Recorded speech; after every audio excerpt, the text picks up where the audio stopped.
كرم الله وأتى النصر من الله في ربيع كرم الله وأتى النصر من الله في ربيع كرم الله وأتى النصر من الله في ربيع كرم الله وأتى النصر من الله يا له شهر عظيم وكريم كرم الله وعلى آله وصحبه ومن والاه. رب اشرح لي صدري ويسر لي أمري واحلل عقدة من لساني يفقه قولي. ثم أما بعد. Donc le livre, le vrai visage du prophète Mohammed sallallahu alayhi wa sallam, pourquoi il a été écrit? Enfin, il a été écrit pour parler du prophète sallallahu alayhi wa sallam, tout simplement parce qu'en fait, nous vivons dans un pays, la France, nous connaissons beaucoup de choses sur Jésus, et forcément, nous connaissons aussi certaines choses sur Moïse, nous connaissons des choses sur le bouddhisme, etc. Mais sur le prophète sallallahu alayhi wa sallam, c'est qu'un tissu de préjugés. D'ailleurs, je tiens pour preuve sur ce point, récemment dans la dernière BD qui a été publiée par le journal Charlie Hebdo, le directeur de ce journal, il le dit en toutes lettres, c'est-à-dire noir sur blanc et de façon la plus explicite, nous ne connaissons pas Mahomet. Point. Il dit comme ça, il dit, disons-le franchement, nous ne connaissons pas Mahomet. Point.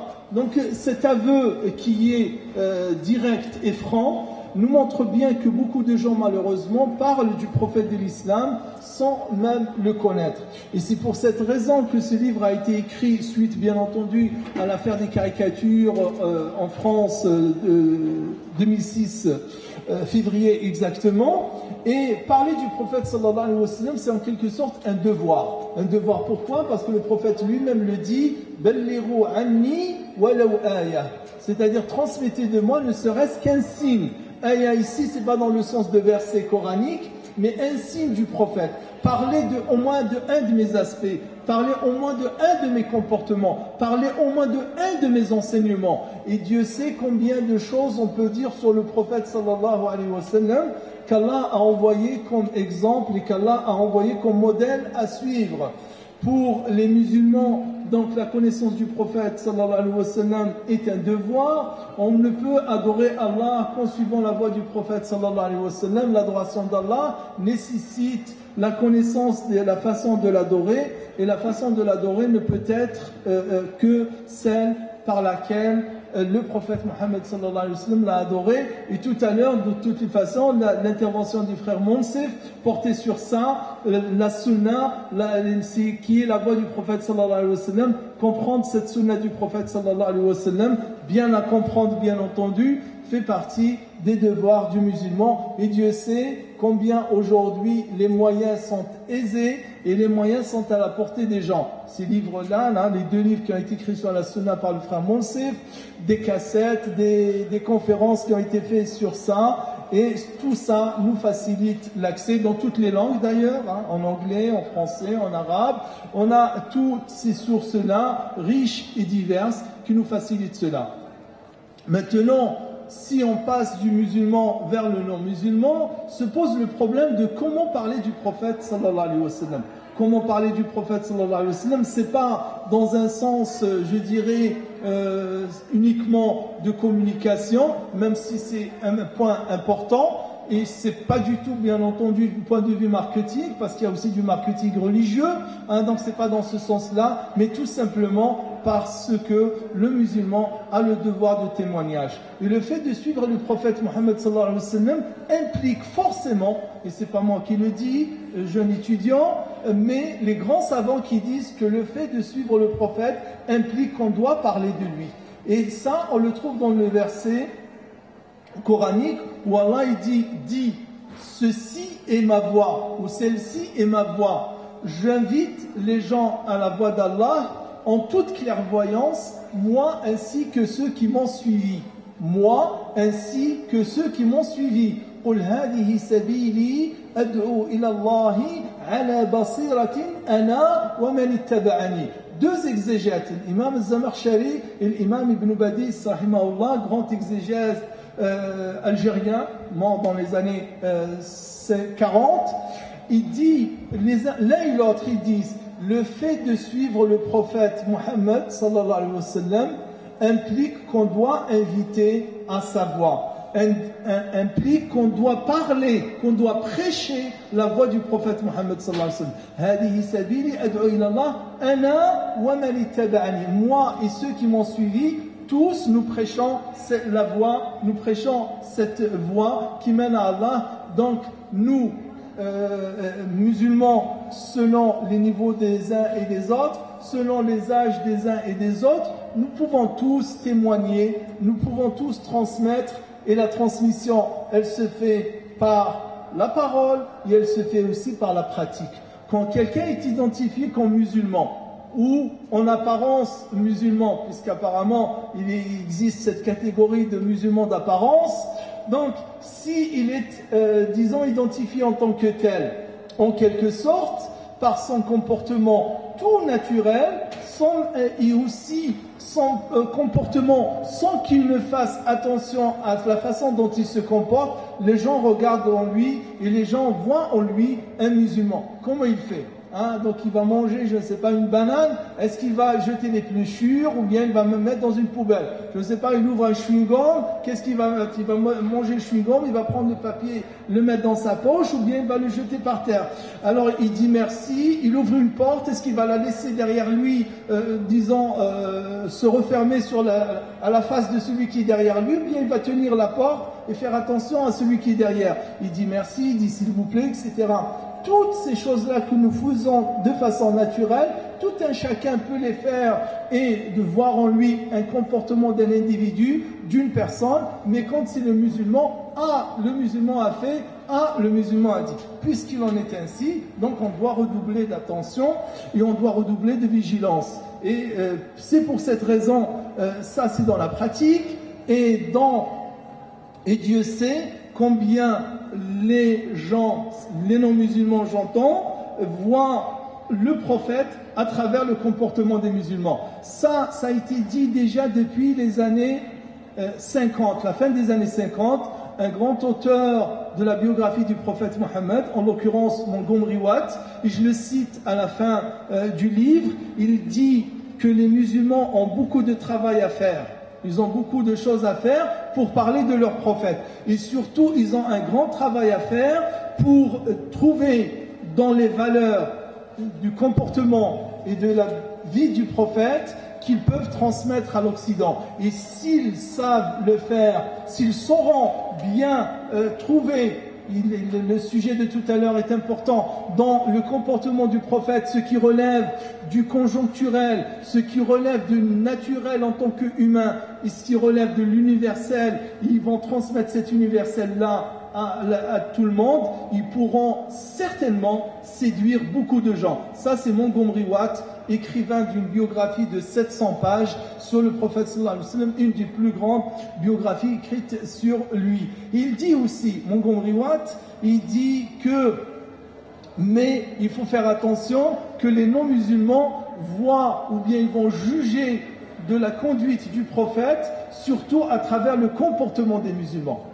Ils vont juger la valeur et aussi l'image qu'ils donneront au prophète à travers l'image que renvoie la communauté musulmane. Et ça a été dit depuis les années 60 et ça a été dit encore tout récemment dans l'affaire des caricatures. Nous avons tous été attristés. Et je vous dis une chose, l'imam de la Mecque, l'imam du Haram al-Mekki, le vendredi du début février, je ne me rappelle plus lequel, il a pleuré sur le minbar. Il a pleuré sur le minbar quand il a évoqué les caricatures qui ont été faites sur le prophète sallallahu alayhi wa sallam.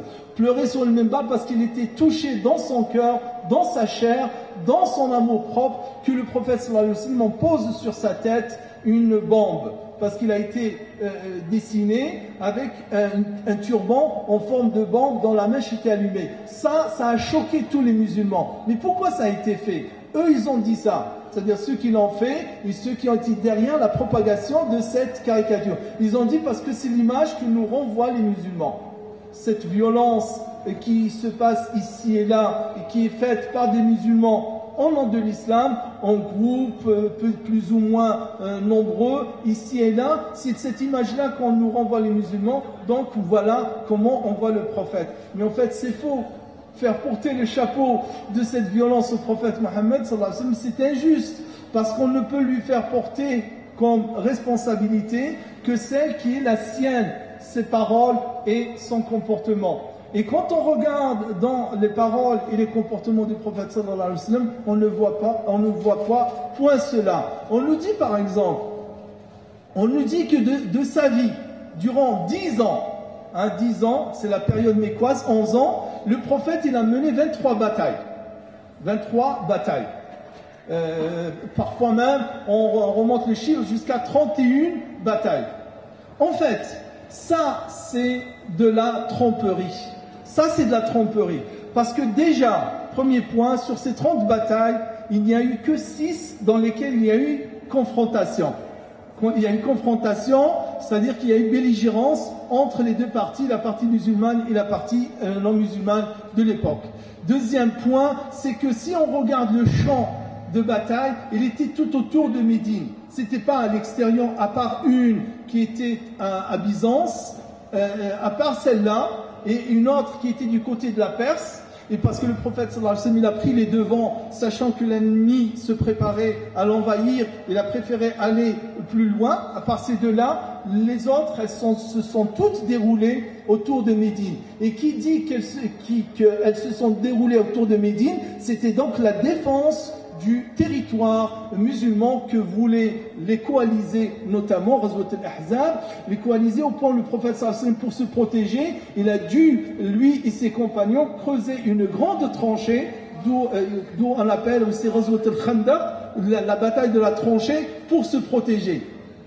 Pour se protéger, ils étaient plus dans la protection. Ça, c'est le deuxième point. Donc, le premier point, donc, c'est le nombre de belligérances réelles. Le deuxième point, c'est la géographie de ces batailles-là. Et le troisième point, c'est le nombre de victimes dans toutes ces batailles-là.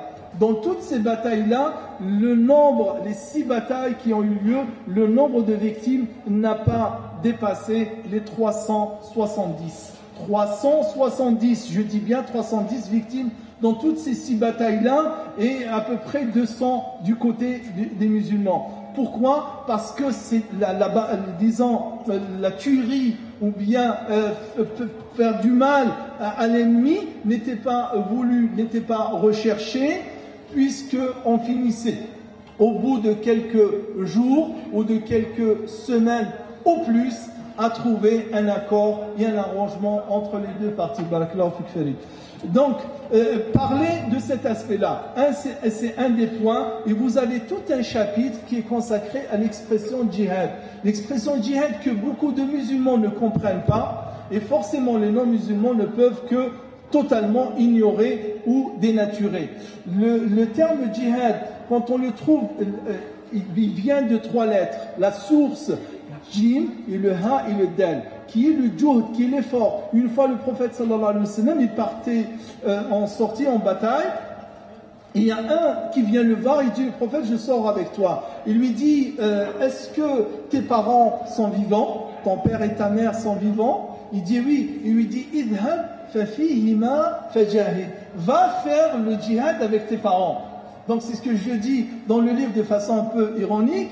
Est-ce que le prophète il lui a suggéré d'aller combattre ses parents? Non. Il lui a dit, va faire l'effort de te comporter de façon pieuse vis-à-vis de ton père et de ta mère. Donc ceux qui voudraient donner comme synonyme ou simple ou unique signification du mot djihad, bataille et combat sont complètement à côté du sens linguistique et du sens conceptuel du mot. Le prophète sallallahu alayhi wa sallam dit Aïcha et d'autres femmes lui demandent, Ya Rasulallah, pourquoi il n'y a pas de djihad pour les femmes? Il a dit, Inna Allaha kataba alaykum jihadan la shawkata fih, al-hajj. Il leur a dit qu'Allah vous a prescrit un djihad dans lequel il n'y a pas de combat, c'est le hajj. Le hajj, c'est le djihad de la femme. Est-ce qu'il y a combat dans le djihad, dans le hajj? Oui, c'est vrai qu'on lapide shaitan avec les petits 7 cailloux multipliés par 3, mais c'est pas dans ce sens-là. Donc, parler de ce point-là, et on le dit, et je le dis solennellement. Wallah, c'est-à-dire si quelqu'un comprend ces arguments-là, il peut parler avec le plus pacifique, je dirais même le plus pacifiste des pacifistes. Il n'a pas à rougir, il n'a pas à être complexé quant à toute l'histoire de la violence dans l'islam et le statut de la violence dans l'islam. Et c'est pour cette raison que dans l'édition précédente, j'ai été avec beaucoup de savants et très touché par ce qu'avait dit le pape à Ratisbonne en disant que qu'est-ce qu'a rapporté Mohammed si ce n'est de la violence et de la désolation, et beaucoup de savants bien sûr ont répondu à lui car c'est faux, ce n'est pas ce qu'il a apporté Mohammed sallallahu alayhi wa sallam, puisqu'Allah il dit de lui وَمَا أَرْسَلْنَاكَ إِلَّا رَحْمَةً لِلْعَالَمِينَ, nous t'avons envoyé en tant que miséricorde. Donc il y a ce point. Un autre point important qu'il y a dans le livre et qui a été aussi en quelque sorte suggéré et énoncé par les caricatures, le prophète et sa relation avec les femmes.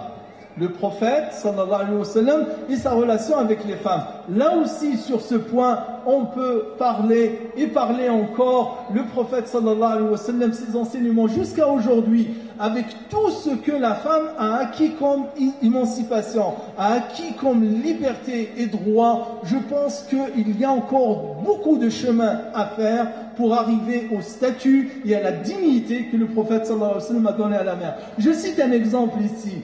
Un exemple ici où le prophète sallallahu alayhi wa sallam était en public. Il était en public avec son épouse. Le prophète sallallahu alayhi wa sallam se met à genoux. Il met un genou à terre et un autre genou, il le relève. Sa femme, elle pose son pied sur son genou pour monter sur le chameau.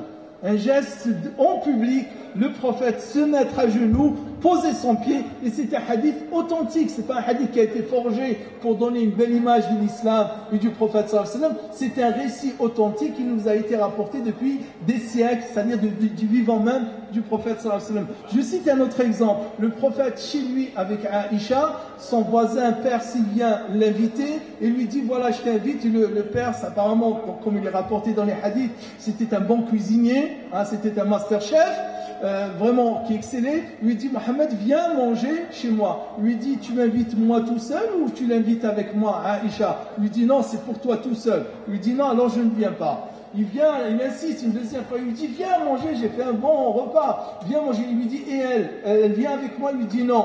Et la troisième fois, il insiste pour, le hadith il est dans Sahih Muslim, lui dit viens, lui dit et elle, lui dit elle aussi tu peux la ramener avec toi. Et là le professeur il dit là maintenant je viens et je réponds à ton invitation par l'affirmative.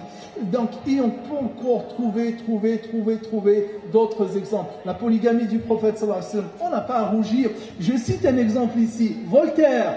Je ne dirais pas le Dieu, mais le prophète de libéralisme, de l'esprit, des Lumières et de la laïcité. Il dit « Je l'admire ». C'est écrit ici, c'est d'une source authentique dans l'encyclopédie philosophique de Voltaire. Il dit « Je l'admire ».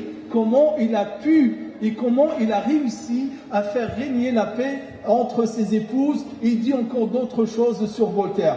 Donc le livre a été écrit pour le non-musulman, il a été écrit surtout, je dirais, pour le musulman, pour qu'il sache parler de l'islam, pour qu'il sache parler du prophète Mohammed sallallahu alayhi wa sallam. Parce que sur cela, nous avons un grand déficit. Nous avons un grand déficit, à part, je dirais, le frère Tariq, Ramadan, ou 2 ou 3 autres personnes. Le reste, il y a vraiment un travail énorme à faire. Je ne parle pas de Chelroumi, de Charlot, et donc la façon dont il parle de l'islam, je ne parle pas de ça, mais je parle on doit parler. Et pour parler, Allah nous le dit, il faut parler avec sagesse, il faut parler avec clairvoyance, il faut parler avec la langue des gens.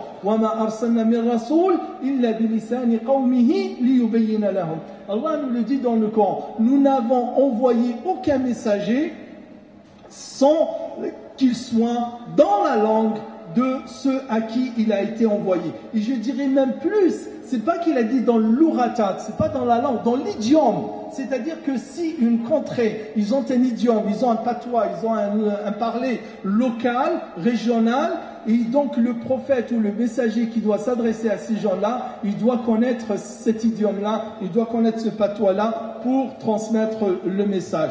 Et nous, donc c'est pour cette raison, beaucoup nous demandent pourquoi il n'est pas traduit en arabe. Qu'est-ce qu'on a à traduire en arabe? Il y a des milliers de livres qui parlent du prophète en arabe. Mais en français, on a très peu de livres qui parlent du prophète sallallahu alayhi wa sallam. Et c'est pour cette raison qu'il a été édité. Et ça, c'est une fierté. Il y a 2 ou 3 livres en France, ces 4-5 dernières années, qui ont atteint ce tirage. Il y a le livre de Sarkozy, hein, la République, la spiritualité et la citoyenneté. Il y a le livre d'Elisabeth Badinter sur la femme et le féminisme et la mère et le féminisme, et notre livre qui est aujourd'hui à 160 000 exemplaires, et Inch'Allah au mois de Ramadan on va atteindre les 200 000 exemplaires bi'idhnillah ta'ala, qui ont été distribués. Sarkozy l'a eu dans les mains, Valls il l'a eu depuis 4 ans dans les mains dans un dîner qu'on a fait à la mosquée d'Evry au mois de Ramadan. Il a eu le livre, et d'autres ministres, Nathalie Kosciusko-Morizet, etc. Donc beaucoup de ministres qui l'ont eu dans les mains. Bien entendu, c'est notre devoir de transmettre. Des rabbins, des prêtres l'ont eu, des maires, des profs, des pharmaciens, des boulangers, etc., etc., des étudiants, etc. Et ça, c'est notre devoir de participer, parce que je n'ai pas le temps de parler une demi-heure avec quelqu'un, mais j'ai 2-3 minutes pour échanger avec lui. Je lui glisse le livre dans les mains. Je lui dis voilà, c'est un livre que je t'offre. Il coûte 1 euro. Hein, donc il est ici dans le stand. C'est un tirage juste pour couvrir les frais. Et je vous l'offre. Lisez tranquillement. D'autres aspects dont on parle, la relation du musulman avec le non-musulman. Et c'est dans le chapitre l'islam et la diversité, ou bien l'islam ou le respect de la diversité, c'est la page 63. Vous avez un verset en bas de cette page, et je vous invite à lire l'exégèse que fait de ce verset un savant du 8e siècle.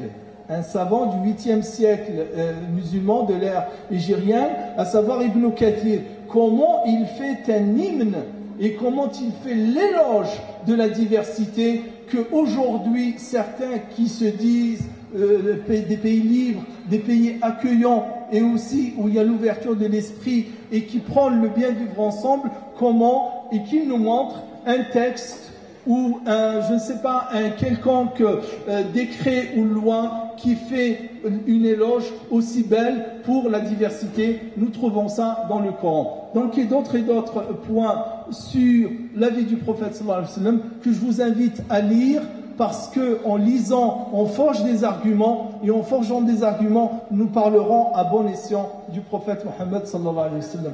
Voilà, j'en ai terminé de la présentation du livre. Il est là tout autour de ce stand. Il est donc en vente pour un prix vraiment symbolique, et parce que le but, c'est de prendre plusieurs exemplaires de ce livre et le distribuer autour de soi pour 1 euro. Vous ne pouvez pas savoir ce que vous pouvez réaliser dans la tête et l'esprit de celui qui va le lire, quel que soit. Vous lui offrez le livre et vous le laissez, lui et le livre, à ces moments de tranquillité, lire et juger de la valeur de ce prophète. Maintenant, si vous avez quelques interrogations ou des précisions à demander pendant 5 minutes, Inch'Allah, je suis prêt à répondre à vos questions.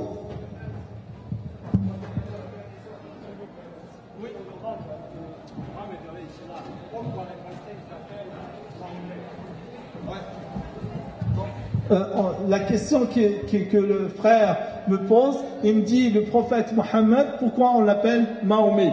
Il y a un chapitre dans le livre qui est consacré à ça. C'est un chapitre inédit, dans le sens qu'il n'y a pas pour l'instant quelqu'un qui a écrit et qui a rassemblé tous les avis sur ce point. Première réponse, c'est en fait le français, la langue française.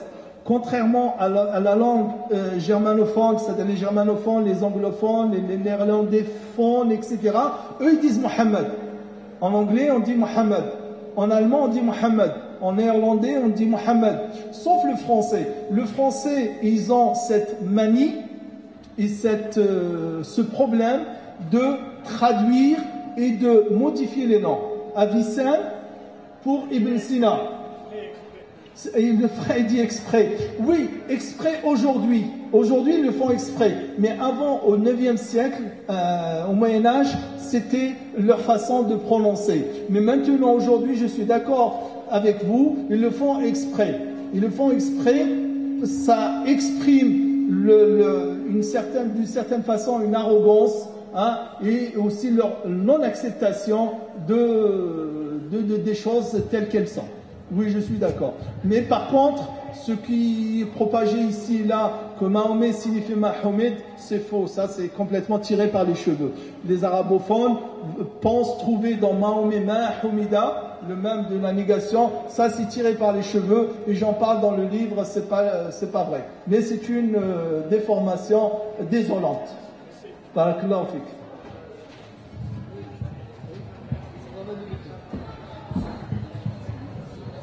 Il y a une autre question.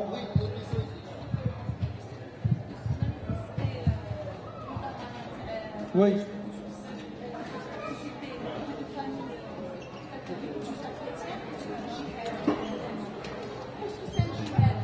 Lequel? Oui, oui, absolument.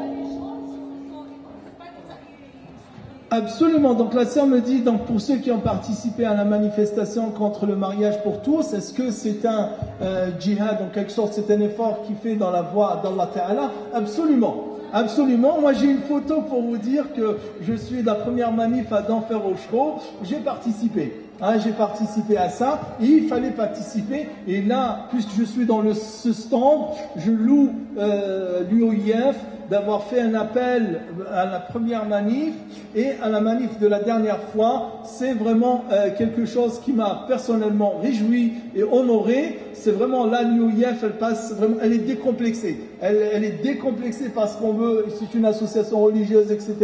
C'est vraiment un pas dans la citoyenneté. Et je remercie bien les frères qui ont fait cet effort de faire cet appel. Donc il fallait le faire. Oui, c'est vrai que les femmes ont été absentes, ils ont été peu nombreuses, et parce que malheureusement... Exactement, j'ai vu ça. Tout à fait. Et la sœur, elle dit que alors que les Français, c'est-à-dire les non-musulmans, étaient très nombreux, avec leurs enfants, leurs bébés en poussette, en landau, etc. Ils étaient très nombreux, père, mère, grand-père, etc. Les musulmans et musulmanes étaient absents, c'est vrai. C'est vrai, c'est dommage. C'est dommage en fait parce que les relais de transmission de l'information sont absents ou sont défaillants. Et d'une façon générale aussi, nous sommes lourds. Nous ne fonctionnons pas au diesel, mais nous fonctionnons, je ne sais pas à quel carburant spirituel qui a du mal à se mettre en action pour beaucoup de choses. Regardez ce qui se passe par exemple avec le procès de la crèche Babilou. Il y a déjà des réactions d'un peu de partout, les hommes politiques, les intellectuels, etc., islamophobes, surtout à leur tête, et les musulmans, on est encore dans des réactions toutes timides, etc. On attend quand ça nous tombe sur la tête une nouvelle loi, certainement, puisqu'on s'achemine vers ça, pour réagir, et ça sera trop tard. Donc là, il faut réagir, voilà, et ne pas regarder aux autres. Chacun prend ses responsabilités, aller de l'avant.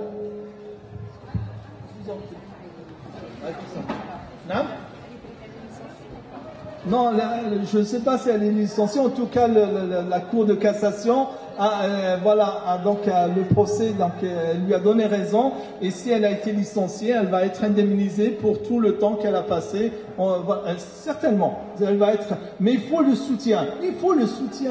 Il faut écrire. Il y a une pétition actuellement qui circule sur ce point-là, donc faite par le CCIF. C'est un appel qui a été fait par 40 personnalités, dont plus des 4/5 sont des non-musulmans, mais seulement il y a encore des justes dans la société. On peut les appeler les justes Parce que dans la société française, il y a des hommes justes, à savoir qui ont des positions vis-à-vis de l'islam et des musulmans qui sont justes. Et ces gens-là ont signé cette pétition, ou bien cet appel à pétitionner. Et il faudra que tout un chacun d'entre nous le fasse et invite les gens qui sont autour de lui à signer cette pétition. Et cette fois-ci, ça ne doit pas passer, Inch'Allah. Ça a été fait en 2004, la loi du 15 mars. Ça a été fait encore pour la loi sur le niqab. Vous vous imaginez, dans le pays de liberté, le pays des droits de l'homme, on interdise à une personne de se vêtir de la façon dont il l'entend. Mais c'est inouï, c'est démoniaque. Je dirais que c'est pas possible, ça ne peut pas arriver. Même les chiens, ils s'habillent comme ils veulent. C'est-à-dire, on les habille comme on veut. N'est-ce pas? Vous pouvez habiller votre chien comme vous voulez, il n'y a aucune loi, aucune directive, aucun décret qui peut, il a froid, vous lui tricotez, je ne sais pas, un gilet en rose ou etc. Vous avez le droit de le faire. Sauf la musulmane.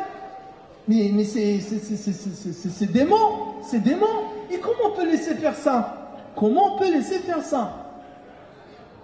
Donc c'est quelque chose qui ne doit pas passer, ça ne doit pas repasser, et on doit inverser. Les lois qui ont été votées, elles doivent être revotées. Les lois qui ont été sorties, elles doivent être corrigées, et ça sera notre combat et le combat de nos enfants. En 2007, j'étais moi et ma femme deux à voter. Les élections prochaines, il y aura moi, ma femme et mon fils, le grand, qui va voter. Et les suivantes, il y aura moi, ma femme et 3 de mes enfants qui vont voter. Il y a 5 voix qui vont s'ajouter. Ça, je l'annonce à qui il veut. Nous serons 5 à voter en 2017. Voilà, Inch'Allah. Et voilà. Et si en 2012, on a réussi à faire tomber le candidat de l'islamophobie, Inch'Allah, les prochaines élections, on va élire le candidat de l'anti-islamophobie. Vous êtes d'accord avec moi? Dites Inch'Allah. Inch'Allah. Je le dis bien, on a fait tomber le candidat de l'islamophobie en 2012. Le Sarkozy, je l'ai écrit entre les deux tours, je l'ai écrit, le texte il est dans Ouma.com. On a mobilisé depuis l'Aïd, depuis 6 mois avant les élections, on a commencé à mobiliser et on a réussi à le faire tomber. C'est nous qui avons fait tomber la candidature de Sarkozy. Donc ça, c'était en 2012. Et les prochaines élections, ça doit être nous, les musulmans, qui vont élire ou bien qui vont peser sur l'élection du prochain candidat et du prochain président. Et ce président, nous lui demandons une seule chose pour l'instant, de se positionner vis-à-vis de l'islamophobie. Je vous le dis en toute sincérité, je ne suis pas là, je ne suis aucun homme politique, je suis un prof, un enseignant, un simple imam, d'accord? Je ne prêche à aucune parti politique, mais je le dis, il faut qu'on se mobilise en tant que citoyen. Au-delà des fédérations, au-delà des grandes organisations, tout un chacun citoyen à l'âge de voter doit prendre lui cette position, il doit mobiliser autour de lui et on est capable. Parce qu'aujourd'hui, je ne sais pas qu'est-ce qui reste. Il reste une seule chose, qu'on ramène une personne sur la place publique et je ne sais pas, on va lui faire quelque chose du mal pour nous faire réagir parce que ça se fait en dehors de la place publique. Des femmes sont insultées, des femmes on leur crache derrière, des femmes sont, je ne parle pas des gestes, etc., pour le fait qu'elles sont musulmanes et qu'en apparence, on voit d'elles des signes des musulmans. Des chauffeurs de bus, parce qu'ils portent une barbe, une personne, et ça n'existait pas. Avant, je parlais avec des chauffeurs de bus, avant, on passait, on faisait un geste, on faisait ouf, on poussait un soupir. Excuse-moi, juste, je termine cela, et il passait. Aujourd'hui, des gens montent dans le bus, tu vois le chauffeur de la RATP avec barbe, lui dit, écoute, rentre chez toi. Il ne sait pas que le gars, il est né ici, le jeune, il est né ici. Et il est peut-être aussi, même ses parents sont nés ici, ils sont dans la 2e ou la 3e génération, rentre chez toi. Mais il me dit, je suis français. Oui, fallait. Vas-y, fadal. Une question, donc pas sur le livre, elle dit c'est quoi le soufisme et est-ce que le prophète sallallahu alayhi wa sallam a été soufi? Le prophète sallallahu alayhi wa sallam a été prophète. Allah il dit Inna arsalnaka, nous t'avons envoyé en tant qu'avertisseur, annonciateur de la bonne nouvelle, invitant à Allah et comme lampe éclairante et comme lumière éclairante. Donc le prophète sallallahu alayhi wa sallam a été tout cela à la fois. Le prophète sallallahu alayhi wa sallam a été une miséricorde. Nous ne t'avons envoyé que comme une miséricorde. Il n'a pas besoin de se limiter à un tissu. Vous savez ce que c'est le soufisme? Il vient de quoi en arabe? Il vient de sauf, de la laine, c'est-à-dire de celui qui se couvre de laine. Donc le prophète ne peut pas être réduit à la matière des tissus de son vêtement qui vient de la laine. Par contre, dans le soufisme et dans toute autre école ou toute autre, je dirais, pratique, il peut y avoir du bien, il peut y avoir des choses qui ne le sont pas. Et tout ce qui est conforme au livre d'Allah, aux enseignements coraniques et aux enseignements du prophète sallallahu alayhi wa sallam, fait partie de l'islam, et surtout qu'on est dans un stand qui a pour titre la compréhension saine de l'islam. Et tout ce qui n'est pas conforme au Coran, parole d'Allah et à la sunna du prophète sallallahu alayhi wa sallam ne peut être accepté. Voilà. Si par soufisme on entend éducation spirituelle, vous avez un livre sur l'éducation spirituelle du frère Mohamed Minta, l'imam de la Décime à Lyon, l'éducation spirituelle et la perfection de l'âme selon le Coran et la Sunna. Si on entend par ça, par le soufisme, cette purification spirituelle avec les outils qui sont issus de la parole d'Allah et de la Sunna du prophète sallallahu alayhi wa sallam, oui, c'est bon, c'est accepté. Si on entend par ça des chants et des danses loin de toute invocation saine d'Allah et du prophète sallallahu alayhi wa sallam, certainement ni le prophète ni ses compagnons ne l'ont fait. Si vous voulez les autres, Inch'Allah, je vous posais une question sur ce livre, qui l'a lu? Est-ce que parmi vous, des frères ou des sœurs, ont déjà lu le livre Le vrai visage du prophète Mohammed? Et ça, c'est aussi un problème qui se pose chez nous. Vous savez, il y a une tradition prophétique. Nous aimons le prophète et nous aimons le suivre. Il y a une tradition prophétique, c'est la transmission. C'est la transmission. Le prophète avait comme pratique, à la fin de son prêche, de ses interventions, de dire « فَلْيُبَلِّغْ الشَّاهِدُ مِنْكُمُ الْغَائِبَ » فَلْيُبَلِّغْ الشَّاهِدُ مِنْكُمُ الْغَائِبَ. Il l'a fait pendant son plus grand serment, le serment de l'adieu, lors de son dernier pèlerinage. Quand il a fini son prêche, il a dit que ceux qui sont présents transmettent à ceux qui sont absents. Parce qu'il se peut que celui qui transmet, ou bien celui à qui on transmet, comprendra mieux et tirera plus de bénéfices de ce qu'on lui transmet que celui qui transmet. Donc, nous avons ce problème. Je reviens de Bruxelles, j'étais hier, j'ai fait un séminaire sur la da'wa, la prédication, et j'ai demandé aux frères de Bruxelles, est-ce qu'ils connaissent une initiative qui a été faite sur l'islam par les frères de Liège, les frères et sœurs de Liège. Le centre islamique de Liège, ils ont fait un livre à peu près, un peu plus grand que ça, qui s'appelle « Nous sommes musulmans », qui explique. Ils ont fait un très très beau livre. Très beau, avec des mosaïques, des calligraphies en turquoise, des belles couleurs, et à l'intérieur pareil aussi, qui parle de l'islam, et qu'ils ont distribué gratuitement dans une enveloppe cartonnée, très très belle enveloppe cartonnée, et qui a été distribuée à des milliers d'exemplaires. Je leur ai dit, est-ce que vous avez entendu parler de ce projet? Ils ont dit non, on ne le connaît pas. Et pourtant Liège, Bruxelles, et c'est pas quelques dizaines ou quelques centaines d'exemplaires, c'est des milliers d'exemplaires. Donc, et ici aussi, on me dit, certains me disent le livre je ne le connais pas. Et pourtant il y a 120 000 exemplaires qui ont été distribués, et il y a 40 000 exemplaires rien que pendant cette rencontre du Bourget ont été édités pour cela. Donc, ce livre parle du prophète sallallahu alayhi wa sallam. Il nous donne les arguments et aussi nous donne la façon dont on s'adresse aux uns et aux autres pour parler du prophète Mohammed sallallahu alayhi wa sallam. Encore une fois, il est présent ici, il coûte 1 euro. 1 euro. Pardon? Oui, il coûte 1 euro seulement. Il est là ici. Donc la sœur elle dit, est-ce qu'on peut l'acheter? Oui, on peut l'acheter. Il coûte 1 euro. Avec 10 euros, vous avez 10 exemplaires. Vous les distribuez autour de vous. Non. J'ai un chapitre, donc le frère me dit, il y a le mot islamiste et djihadiste qui est propagé par les moyens. On ne peut pas lutter contre ces moyens. C'est pour ça qu'on les appelle les mass médias.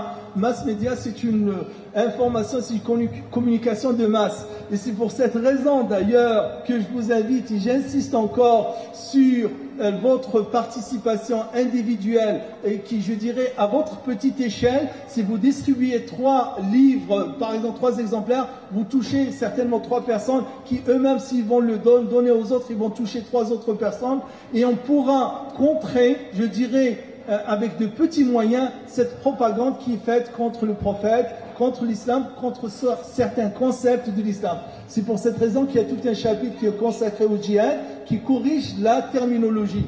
Je l'écris, et il y a un titre ou un sous-titre du livre qui s'appelle « Que ces gens ne sont pas djihadistes mais des terroristes ». Il est là, vous trouverez un sous-titre, ils ne sont pas des djihadistes mais des terroristes. Pourquoi ? Parce que le mot djihadiste, ici, il est tiré du terme djihad, donc c'est à partir de la page 77, donc on ne peut pas le coller ou la coller à quelqu'un qui ne fait que du mal et qui fait du désastre pour des innocents. Non. Le djihadiste, c'est le vrai combattant qui combat face à face son ennemi. Ça, c'est un djihadiste.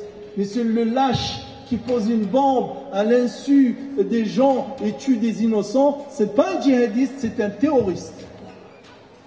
Voilà. Voilà. Et les 3 livres, vous avez le choix encore. Il n'y a pas que notre livre, Le vrai visage du prophète Mohammed. Les 3 livres à 3 euros. 2 euros. Allez, ils ont baissé le prix. Depuis tout le. Allez, 2 euros, vous avez 3 livres que vous pouvez lire et propager et distribuer autour de vous. Donc soyons, barakallahu fikum, entreprenants, soyons actifs, d'accord? On se lamente, on se plaint, on se porte en victime, non, on nous tire dessus, on nous crache dessus, on dit de nous du mal, on fait de la propagande contre nous, etc. Tout ça est vrai.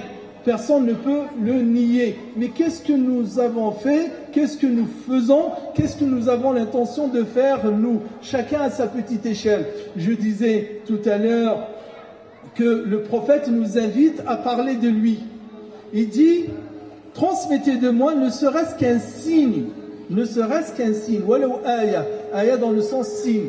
Alors nous avons l'occasion de transmettre des centaines de signes sur le prophète, son comportement, ses dires, ses faits, sa relation avec les femmes, sa relation avec les non-musulmans, sa ibada, sa façon de manger. Ce chapitre-là, sa description physique du prophète sallallahu alayhi wa sallam, comment il était humain. Donc pourquoi s'en priver uniquement pour 1 euro? Hein? Donc et après qu'on vienne pas pleurer. Pourquoi il dit ça? Vous savez, la seule communauté dont personne n'hésite à cracher, je dis bien à cracher, c'est les musulmans. On ne peut parler des homosexuels sans tourner sa langue, pas 7 fois, mais 70 fois. Ils sont une minorité. On ne peut parler des juifs, alors là on n'ose même pas penser dans sa tête. Ils ont peur même de penser dans leur tête.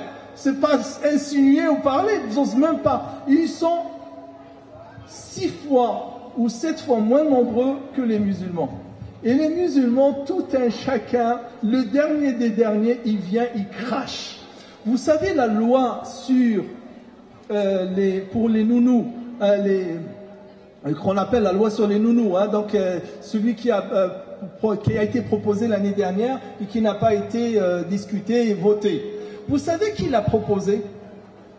C'est un parti, c'est pas, je dirais, minoritaire, ultra minoritaire. C'est les radicaux de gauche, qui n'existent plus depuis un siècle.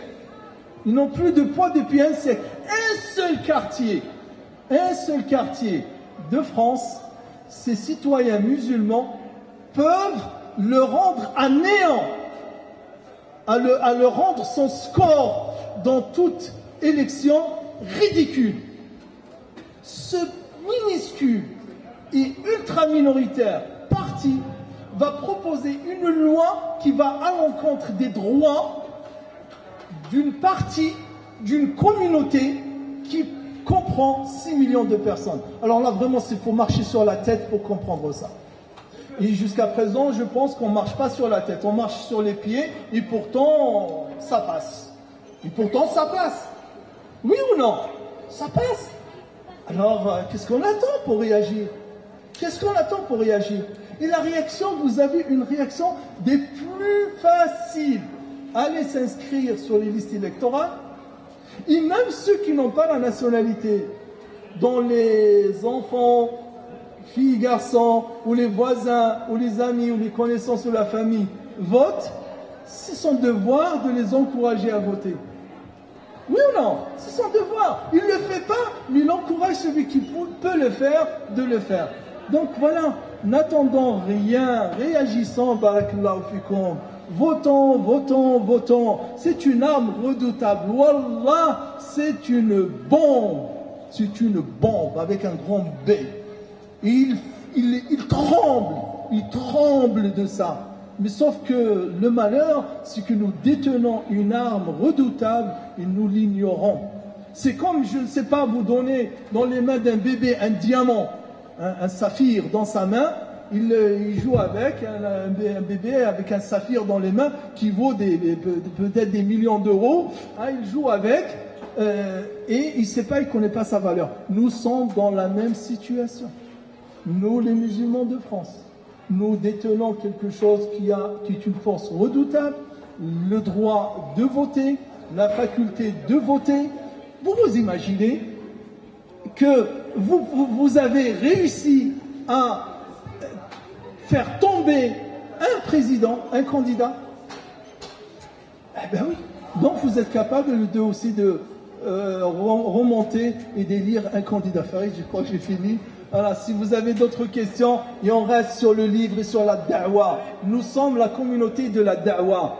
Nous sommes la communauté de la da'wa et nous devons faire la da'wa. Et la da'wa, c'est la meilleure des choses. Allah nous dit وَمَنْ أَحْسَنُ قَوْلًا مِمَّنْ دَعَا إِلَى اللَّهِ وَعَمِلَ صَالِحًا وَقَالَ إِنَّنِي مِنَ الْمُسْلِمِينَ. Qui est meilleur en parole? Qui est meilleur en parole que celui qui invite à Allah, celui qui invite à l'islam, et il fait œuvre pieuse et ensuite il dit je suis musulman. Vous voyez le verset? Il dit d'abord il fait da'wa, il fait le bien, et par la suite il dit musulman. Nous on dit on est musulman, on ne fait ni da'wa ni on fait le bien. Donc là il faut être cohérent, barakallahu fikum, avec soi, da'wa, da'wa. Et le prophète de dire que si Allah guide par ton biais une personne, c'est mieux pour toi que toute l'étendue de cette terre qui est autour de toi et les biens et les richesses qu'elle contient. As'alullah ta'ala an yaj'alana du'ata إلى الخير، أن يجعلنا هداة مهتدين، وأن يوفقنا لما يحبه ويرضى، وأن ينصر الإسلام والمسلمين، وأن يعز الإسلام والمسلمين في هذا البلد. اللهم اغفر لنا وارحمنا وعافنا واعف عنا وانصرنا بالإسلام قاعدين، وانصرنا بالإسلام واقفين، وانصرنا بالإسلام راقدين، ولا تشمت بنا أعداء حاسدين، ولا تشمت بنا أعداء حاسدين. من أراد بالإسلام والمسلمين خيرا فوفقه، ومن أراد بالإسلام والمسلمين في هذا البلد وفي غيره شرا فأشغله في نفسه ورد كيده في نحره، إنك سميع قريب مجيب. والحمد لله رب العالمين، وسبحانك اللهم وبحمدك، أشهد أن لا إله إلا أنت، أستغفرك وأتوب إليك. بارك الله فيك. الله الله